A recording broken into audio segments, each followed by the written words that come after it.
11 disparos, ninguna amenaza visible. Eso es lo que hace que esta historia no encaje. Un hombre muere en una protesta pacífica y la explicación oficial aparece antes de que se asienten los hechos. Aquí está la contradicción.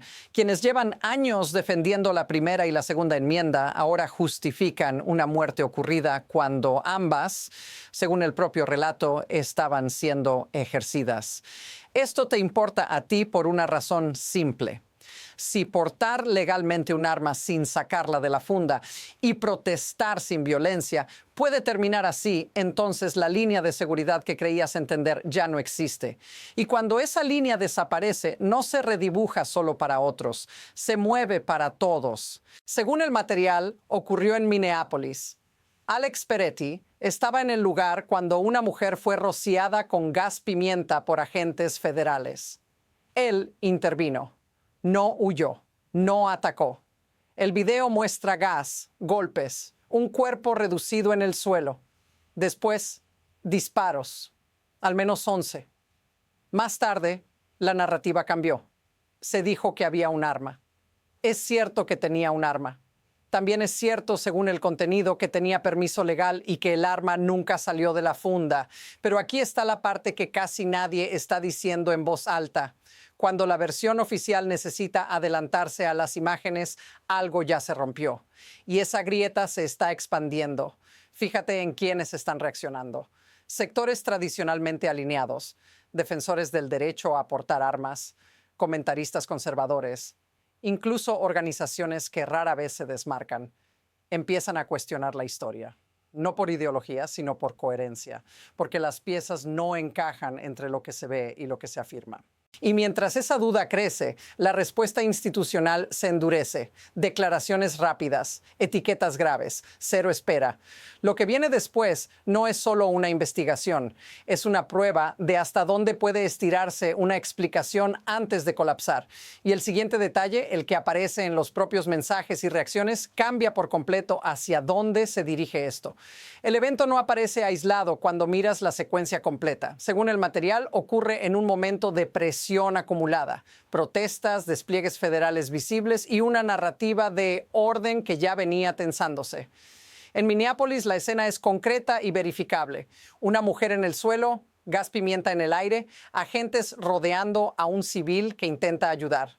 No es una persecución, no es un tiroteo iniciado por el civil, es una intervención que escala en segundos. Aquí entra el encuadre clave. La versión oficial se centra en un solo elemento, la existencia de un arma, pero omite el contexto operativo que el propio contenido describe. Permiso legal, arma en la funda, ninguna amenaza visible en el momento crítico. La pregunta que reorganiza todo no es ¿había un arma?, sino ¿qué conducta justificó el uso de fuerza letal en ese instante? Porque si el estándar es la mera presencia legal de un objeto, el precedente se expande de inmediato. Observa el patrón que se repite después: declaraciones públicas rápidas, calificativos severos y un cierre defensivo alrededor de los agentes. Al mismo tiempo, surgen reacciones inesperadas desde espacios que normalmente no rompen filas. No es un giro ideológico, es una fricción entre imágenes y palabras. Y cuando esa fricción aparece, la historia deja de ser local. Pero aquí es donde la historia gira, porque mientras se discutía la narrativa, empezaron a aparecer movimientos paralelos, solicitudes formales de testimonio en el Congreso, amenazas de bloqueo presupuestario y un cambio de tono en voces que suelen respaldar sin matices. Eso no ocurre por casualidad. Ocurre cuando el caso empieza a tocar un nervio estructural. La pregunta ahora no es si habrá consecuencias, sino dónde se activan primero. Y el siguiente bloque de hechos, con nombres, cartas y plazos, muestra cómo esta situación pasó de una calle en Minneapolis a un choque institucional en tiempo real. La afirmación central es dura, pero está respaldada por una cadena concreta de hechos. La narrativa oficial se adelantó a la investigación. En el material aparecen declaraciones públicas que etiquetan al civil como terrorista y amenaza casi de inmediato. Al mismo tiempo se describe un detalle operativo clave. El arma estaba legalmente portada y no fue exhibida. Esa combinación, acusación grave primero, verificación después. Es el núcleo del problema. Hay un dato específico que sostiene esto. Se menciona que el argumento público giró alrededor de la existencia del arma, mientras el propio registro visual muestra gas pimienta, golpes y reducción física antes de los disparos. El significado es directo. Si la justificación se apoya en un hecho que no aparece en el momento crítico, la coherencia se rompe. Y cuando la coherencia se rompe, la credibilidad cae. Ahora, fíjate en lo que falta. No hay una explicación detallada del instante exacto que active el uso de fuerza letal. No hay un momento A claro que conecte amenaza inmediata con respuesta letal. Esa ausencia no es menor, es el vacío que dispara las dudas, incluso entre aliados. Pero aquí es donde la historia acelera, porque mientras esa falta de explicación se vuelve evidente, aparecen acciones formales que no suelen ocurrir tan rápido. En el material se describe una solicitud de testimonio desde el Congreso dirigida a responsables de ICE y de la patrulla fronteriza. Cartas, fechas, un aviso claro, presentarse ante un comité completo. Esto cambia todo. Cuando el conflicto pasa del comunicado a la citación, el margen para controlar el relato se reduce y el siguiente movimiento, relacionado con financiamiento, votos y un posible bloqueo, muestra que el costo político empieza a calcularse en tiempo real. La siguiente prueba eleva la presión porque introduce una contradicción imposible de ignorar. Mientras se repetía públicamente que el civil era una amenaza, en el propio material aparecen voces que normalmente no se desmarcan. Una de ellas es directa. Desde la NRA se advierte que ese razonamiento es peligroso y erróneo y que no se debe demonizar a ciudadanos que cumplen la ley. Esa frase, viniendo de donde viene, no es decorativa. Es una grieta. Aquí está la escena que cambia la lectura. Se insiste en que el arma justificaba todo, pero el mismo registro describe otra cosa. Gas pimienta, golpes, reducción en el suelo y solo después disparos. No hay imagen de un arma levantada, no hay intento de huida, no hay amenaza visible en ese instante. Notice what they didn't deny. Nadie afirmó que el arma saliera de la funda antes de que comenzara la fuerza letal. La contradicción se vuelve más aguda cuando aparecen reacciones desde espacios conservadores y mediáticos que rara vez coinciden con críticas a operativos federales. No es empatía ideológica, es lógica básica. Un comentarista lo resume con una línea demoledora. Nadie con intención de atacar se expone a gas, se acerca desarmado y termina en el suelo.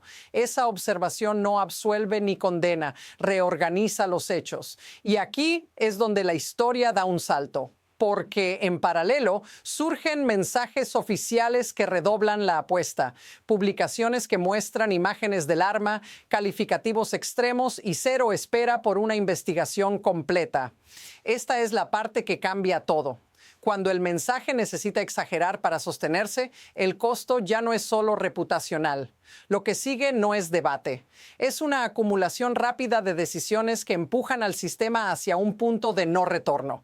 Y ese apilamiento, con plazos, votos y amenazas de cierre, es lo que viene ahora. Las piezas empiezan a caer rápido una encima de otra. Primero, el financiamiento. Según el material, senadores que horas antes parecían dispuestos a avanzar, ahora dicen no. No es retórica, es aritmética legislativa. Sin esos votos, el paquete que incluye fondos para el Departamento de Seguridad Nacional se vuelve inviable. El reloj corre. Se habla abiertamente de cierre del gobierno. Segundo, el frente judicial. Aparece una demanda del fiscal del condado de Hennepin exigiendo acceso inmediato a la evidencia federal del tiroteo.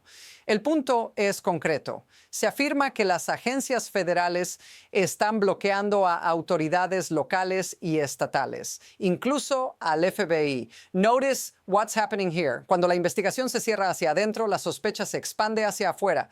Tercero, el choque institucional.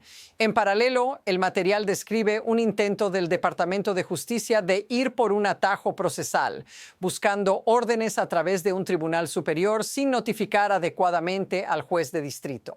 La respuesta es inusual. Una carta de un juez nombrado por un presidente republicano explicando que fue dejado a oscuras y que no pudo ni leer lo que se le pedía responder. Ese detalle, el juez, el horario, el contexto personal, no es menor. Es una señal de fricción real dentro del sistema. Ahora junta todo: presión presupuestaria, demanda por acceso a evidencia, tensiones abiertas entre tribunales. Esto ya no es un solo caso, es una cadena de eventos que se alimentan entre sí. Y cada decisión reduce el espacio para retroceder sin costo. What happens if this continues? La respuesta no está en un comunicado, está en cómo reacciona la gente común cuando ve que las reglas parecen cambiar en tiempo real. Y ese impacto, el que llega a tu vida cotidiana, es el siguiente giro de esta historia. Ahora cambia el ángulo. Sal del comunicado y entra en la vida diaria, porque lo que se describe no se queda en un video ni en un expediente. Llega a la calle donde protestas, al evento al que asistes, al lugar donde crees que todavía aplican reglas claras. Si puedes ejercer un derecho sin cruzar ninguna línea visible y aún así terminar muerto, la pregunta deja de ser política, se vuelve personal. El material lo muestra con detalles humanos que no se pueden ignorar. Alex Peretti no era un nombre abstracto. Era enfermero de cuidados intensivos en el Hospital de Veteranos de Minneapolis. Atendía a personas en sus peores momentos. Colegas lo describen como alguien que vivía para ayudar. Pacientes y familias recuerdan escenas concretas, turnos largos, conversaciones breves entre camas, un trato digno cuando más se necesitaba. Esa es la persona que aparece en el centro del caso. Aquí está el impacto real. Cuando una muerte así ocurre y la respuesta oficial es desacreditar al fallecido de inmediato, el mensaje implícito viaja rápido. No importa quién seas ni lo que hagas, la narrativa puede borrarte en horas. Y ese mensaje no distingue entre ideologías. Lo recibe cualquiera que alguna vez haya pensado en protestar, en intervenir para ayudar o simplemente en estar presente. Si esto te resulta familiar, no porque hayas vivido exactamente lo mismo, sino porque reconoces el miedo a que las reglas se vuelvan difusas, dilo en los comentarios. Esa reacción colectiva es parte de lo que ya está influyendo en lo que viene, porque cuando el impacto humano se vuelve imposible de ignorar, el sistema responde de una sola manera, intentando cerrarse o reconfigurarse. Y el mecanismo que permite que todo esto ocurra sin freno inmediato es el siguiente nivel de esta historia. Aquí es donde hay que dejar la indignación a un lado y mirar el mecanismo, no para justificarlo, sino para entender por qué se repite. Según el material, el sistema funciona así: velocidad primero, control del relato después, rendición de cuentas al final, si es que llega. Las declaraciones iniciales no buscan explicar, buscan fijar una versión antes de que las imágenes se asienten en la mente pública. Este es el incentivo oculto. Si la primera historia domina el ciclo informativo, todo lo que venga después parece una corrección técnica, no un cuestionamiento moral. Por eso se etiquetan intenciones extremas tan rápido. Por eso se muestran objetos fuera de contexto. No es improvisación, es una respuesta aprendida. Pero aquí está el detalle inquietante. Ese enfoque solo funciona cuando hay silencio alrededor. Y esta vez el silencio no llegó. Llegaron voces inesperadas, llegaron cartas formales, llegaron negativas de voto.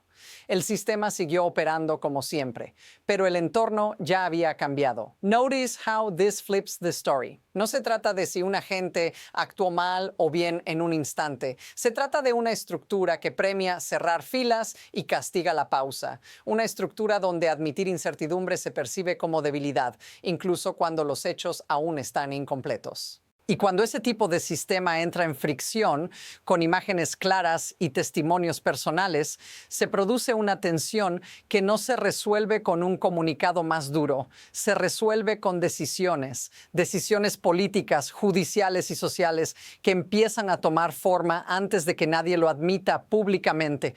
La pregunta ahora no es si este caso tendrá consecuencias, es qué dirección tomarán, porque desde aquí el camino se bifurca en dos trayectorias frecuencias muy distintas.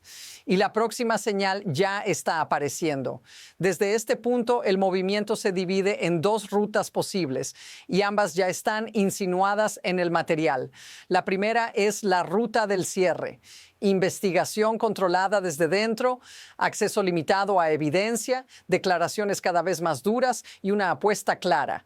Resistir el tiempo suficiente hasta que el ciclo mediático cambie. Es una estrategia conocida. Funciona cuando la atención se dispersa y cuando los costos políticos se diluyen. La segunda ruta es más inestable. Apertura forzada, testimonios públicos, acceso a pruebas exigido por autoridades locales, votos que se caen, presupuesto en riesgo. Esta vía no avanza porque alguien quiera transparencia, sino porque la presión acumulada hace imposible sostener la versión inicial sin pagar un precio mayor. Aquí, cada día cuenta y cada nueva reacción reduce el margen de maniobra. Hay un detalle que indica hacia dónde puede inclinarse la balanza. No es un discurso, es el calendario. Plazos legislativos, fechas de audiencias, amenazas explícitas de bloqueo. Eso crea una sensación de movimiento irreversible. Incluso quienes preferirían que todo se enfríe empiezan a calcular daños. Pero aquí está la incertidumbre real. Si el sistema opta por cerrarse, el mensaje que queda es claro. La narrativa pesa más que la evidencia inmediata. Si se ve obligado a abrirse, el precedente cambia para todos los casos que vengan después. Ninguna de las dos opciones es neutra. Ambas reconfiguran expectativas y mientras esa decisión se forma, ya hay señales de que algo más grande se está preparando, algo que no depende solo de este caso, sino de cómo se interpreta cuando se lo mira hacia atrás. Eso nos lleva al último giro. Hay una idea que queda flotando cuando juntas todo. No es sobre una protesta, ni sobre un video, ni siquiera sobre una sola muerte. Es sobre el momento exacto en que una explicación deja de sostenerse porque demasiadas personas, desde demasiados lugares distintos, empiezan a ver lo mismo. Este caso se contó primero como un acto de fuerza necesario, luego como una amenaza neutralizada. Y ahora, a partir de los propios hechos descritos, empieza a leerse como otra cosa. Un intento de cerrar una historia antes de que el público pudiera mirarla completa. Cuando eso ocurre, la reacción ya no depende de ideología, depende de credibilidad. Aquí está la frase que lo reencuadra todo. No fue el disparo lo que encendió la crisis, fue la prisa por justificarlo. Esa prisa es la señal. Es lo que conecta a este caso con otros pasados y futuros, donde el poder apuesta a que la primera versión sobreviva más que la verdad completa. Lo que viene no se decidirá en un solo juicio ni en un solo voto. Se decidirá en cómo recuerde la gente este momento cuando aparezca el siguiente, porque aparecerá.